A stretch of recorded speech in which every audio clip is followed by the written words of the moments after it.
Hello 12th class. आज हम भारत के विदेशी संबंध के अंदर भारत नेपाल संबंधों पर चर्चा करेंगे। यहाँ आपको ये दिखाई दे रहा होगा ये पोर्शन,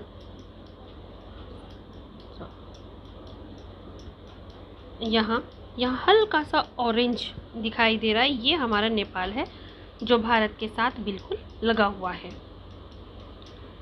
यहाँ आपको क्लियर दिखाई दे जाएगा। ये देखो, ये भारत है और भारत की बहुत सी राज्यों की सीमाओं के साथ नेपाल अटैच है। ये बिल्कुल भारत के मैप के अंदर ही लगभग आ जाता है। ठीक है, ये नेपाल है। तो आज इसी के साथ हम अपने संबंधों पर चर्चा करेंगे। भारत और नेपाल दोनों ही हिंदू धर्म से जुड़े हुए हैं। नेपाल एक अब तक एक हिंदू धार्मिक देश रहा है। ये इसका प्रतीक चिन्ह है नेपाल का।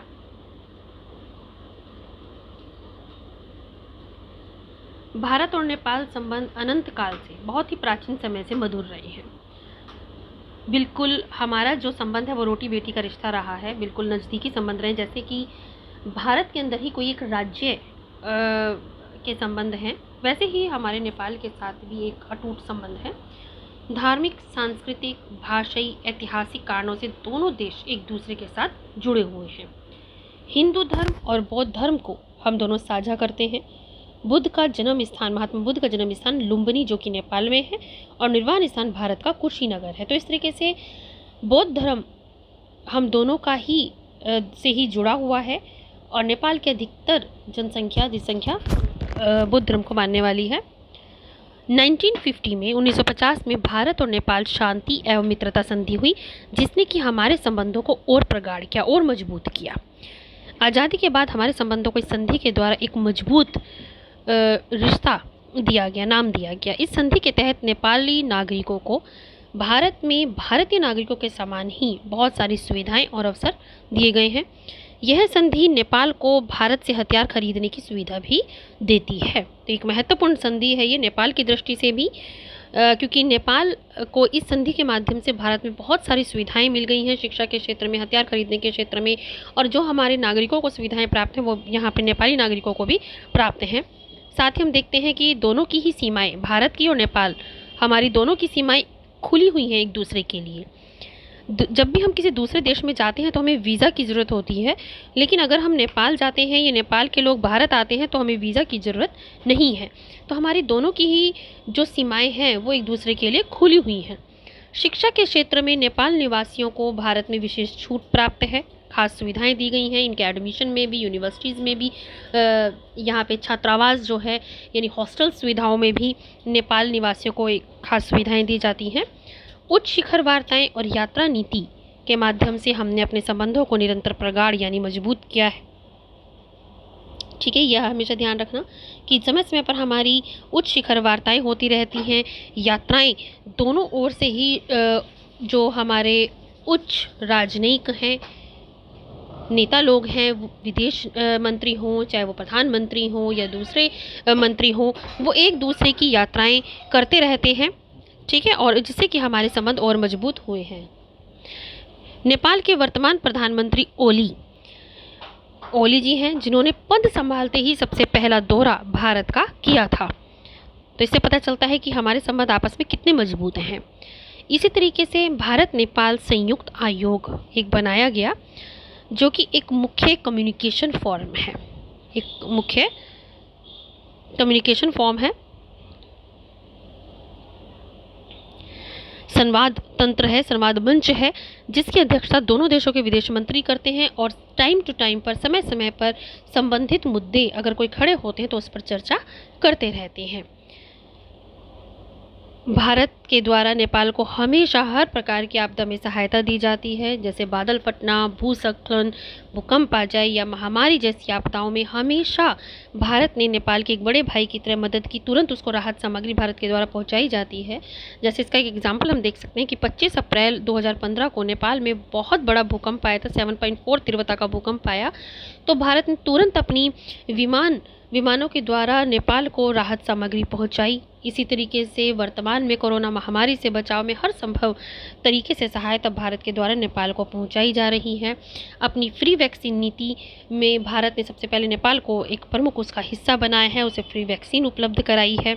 ठीक है, तो इस तरह हम देखते हैं कि भारत हमेशा से नेपाल के एक बड़े भाई की तरह मदद करता आया है। नेपाल का 66% व्यापार भारत के साथ होता है और 38.3% विदेशी निवेश नेपाल में भारत से ही है। ठीक है, तो इस तरह हम देखते हैं कि द्विपक्षीय व्यापार में भी भारत और नेपाल के मजबूत रिश्ते हैं। नेपाल का व्यापार एक तरीके से देखें तो बहुत ज़्यादा भारत के साथ है। नेपाल की मूलभूत आवश्यकताओं की पूर्ति में, बुनियादी ढांचे के निर्माण में भारत का मुख्य योगदान रहा है। जैसे मैंने अभी आपको बताया कि भारत नेपाल में हमेशा एक बड़े भाई की तरह मदद करता आया है। नेपाल की मुख्य विकास योजनाओं में भारत ने मुख्य आर्थिक और तकनीकी सहायता दी है। तो कई बार इसके लिए भारत पर यह आरोप भी लगाया जाता है कि भारत एशियाई क्षेत्रों में, एशिया के जो छोटे छोटे क्षेत्र हैं उनमें अपनी दादागिरी दिखाता है। लेकिन एक इसको हम ये कह सकते हैं कि वो दादागिरी नहीं है, बल्कि वो बड़े भाई की तरह छोटे भाइयों की मदद करता है, क्योंकि भारत की विदेश नीति में ही लिखा हुआ है मित्रतापूर्ण संधि और मित्रता का व्यवहार करना। तो भारत अपनी उस विदेश नीति के चलते, मित्रतापूर्ण व्यवहार की नीति के चलते ही अपने पड़ोसी देशों की हमेशा से ही मदद करता आया है। तो नेपाल की मदद करना भी एक उस नीति का भी एक अहम हिस्सा है, मित्रतापूर्ण नीति का। और दूसरा, नेपाल के साथ हमारे ऐतिहासिक और धार्मिक रिश्ते जुड़े हुए हैं, सांस्कृतिक रिश्ते जुड़े हुए हैं, तो इसलिए भी नेपाल को खास तवज्जो दी जाती है। ठीक है, भारत न केवल खुद नेपाल का बल्कि एक प्रमुख व्यापारिक साझेदार है। जैसे मैंने अभी बताया था कि नेपाल का लगभग 66% व्यापार केवल भारत के साथ होता है। तो भारत नेपाल का एक प्रमुख व्यापारिक साझेदार है, बल्कि साथ ही अन्य देशों के साथ व्यापार करने में भी भारत नेपाल की मदद करता आया है। भारत जो है नेपाल की मदद करता है कि वो दूसरे देशों के साथ भी अपना व्यापार बढ़ा सके। जैसे कि नेपाल अपने समुद्री व्यापार के लिए कोलकाता बंदरगाह का प्रयोग करता है। कोलकाता बंदरगाह जो कि हमारा बंदरगाह है, हमारे देश का, तो इस बंदरगाह का यूज़ नेपाल भी अपने व्यापार को बढ़ाने के लिए करता है। तो इस तरह भारत न केवल खुद उसका व्यापारिक साझेदार है, बल्कि नेपाल दूसरे देशों के साथ भी अपनी व्यापारिक नीतियों को बढ़ा सके, आगे बढ़ा सके, इसके लिए भी भारत उसको पूरी फैसिलिटी देता है। नरेंद्र मोदी जी की पहले पड़ोस की नीति में नेपाल को वरीयता दी गई है।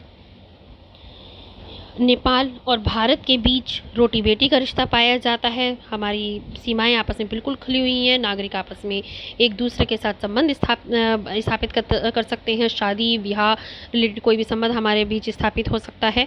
तो रोटी बेटी का रिश्ता है। सिक्किम, उत्तराखंड, यूपी, बिहार और पश्चिमी बंगाल की सीमाएं नेपाल के साथ सटी हुई हैं, जुड़ी हुई हैं। ठीक है, सिक्किम, उत्तराखंड, यूपी, बिहार, पश्चिम बंगाल की तरफ से नेपाल और भारत की सीमा साझा है। दोनों एक दूसरे के साथ सीमा साझा करते हैं। इसके साथ ही हम देखते हैं नेपाल में भारतीय रुपये को वैधानिक मान्यता दी गई है, लीगल उसे रिकॉग्नाइज किया हुआ है, यानी वहाँ पर नेपाली करेंसी के साथ साथ भारत का रुपया भी चलता है। तो दूसरी तरफ भारत में भी नेपाली भाषा को ऑफिशियल भाषाओं में से एक बनाया गया है। हमारी जो ऑफिशियल भाषाएं हैं, हिंदी, इंग्लिश और दूसरी हमारे देश की जो भाषाएं, उसके अलावा नेपाली भाषा को भी एक ऑफिशियल भाषा का दर्जा दिया गया। तो ये भी एक बहुत बड़ी बात है भारत के लिए। नेपाल का दूसरी तरफ भारत के लिए नेपाल का सामरिक महत्व भी है, सामरिक यानी सैन्य महत्व भी है। क्यों? क्योंकि ये भारत और चीन के बीच एक बफर स्टेट का काम करता है। देखिए यहाँ हम देखते हैं, ये नेपाल है, ये नेपाल है, ये भारत है पूरा, और यहाँ पे ये एरिया चीन का है। ठीक है, ये एरिया किसका है? चीन का। तो नेपाल जो है भारत और चीन के बीच एक बफर स्टेट का काम करता है, यानी एक ऐसे स्टेट का काम करता है जो इन दोनों को आमने सामने नहीं आने देता। ठीक है, एक बफर स्टेट का काम करता है।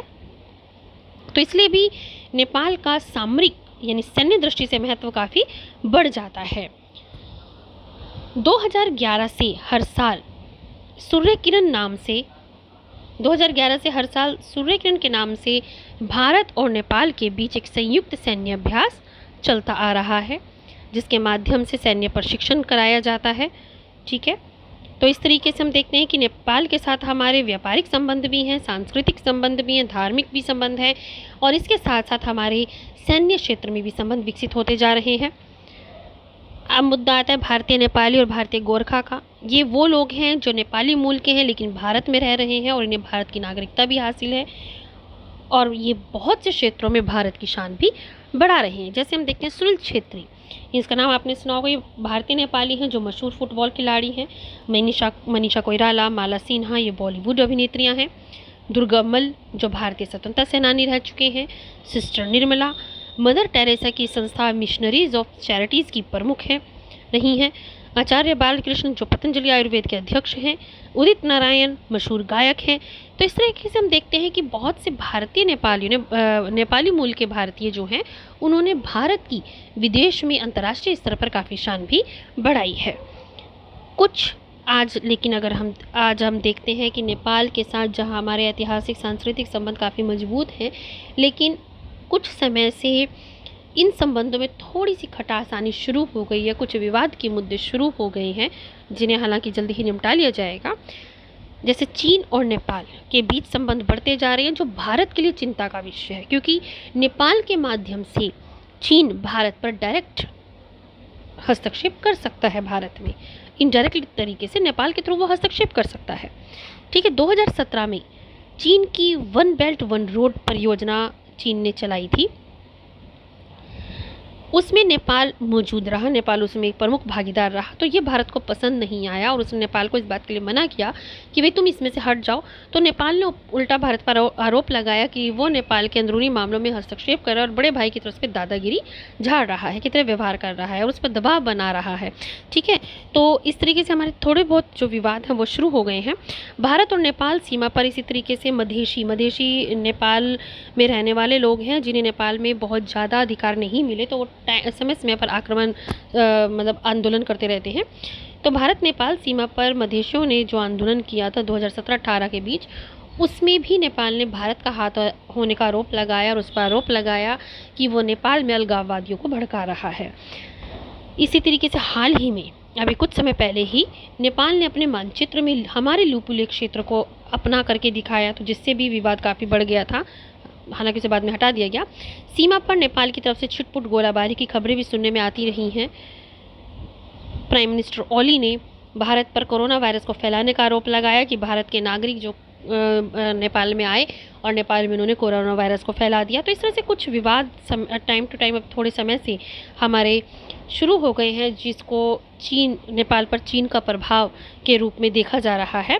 लेकिन उम्मीद है कि समय के साथ ये सुलझ जाएंगे और दोनों ही देश क्योंकि एक दूसरे के महत्व को समझते हैं, अतः संबंधों में खटास नहीं आने देंगे और हम दोनों देश जो ऐतिहासिक, सांस्कृतिक, धार्मिक दृष्टि से एक दूसरे के साथ जुड़े हुए हैं, वो फिर से हमारे संबंध जो हैं फिर से मधुर बन जाएंगे। ठीक है, इसके साथ ही हमारा भारत नेपाल संबंध खत्म होता है।